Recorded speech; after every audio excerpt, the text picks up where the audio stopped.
আমাদের কাছে যে কোনো জয় মানে হচ্ছে আনন্দ।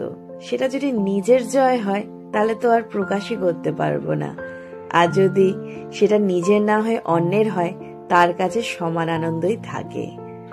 আর যদি সেটা ভাগ্যক্রমে আমার নিজের দেশের জয় হয়, সেই আনন্দের প্রকাশ তো কোনোদিনই ভুলবো না। তা জাতি ধর্ম নির্বিশেষে, ছোট বড় লোক সে যাই হোক না কেন, সবার আনন্দের প্রকাশ কিন্তু একই রকম থাকে। আজকে অনেক দিন পর যখন ইন্ডিয়াকে জিততে দেখলাম না, সেই যে কত বছর আগের যে হাসিটা, এখনো সেই হাসিটাই হাসলাম। আর পাড়া শুদ্ধ লোকের যে বাজি ফাটানো, এই যে এত আনন্দ, তা দেখে না একটু অবাকই হয়ে গেছিলাম। সত্যি কথা, এই আনন্দের না ভাগ হবে না, এই আনন্দের প্রকাশ হবে না। একটাই কথা, তুমি জিতেছো, তোমরা জিতেই যাও। জয় হিন্দ।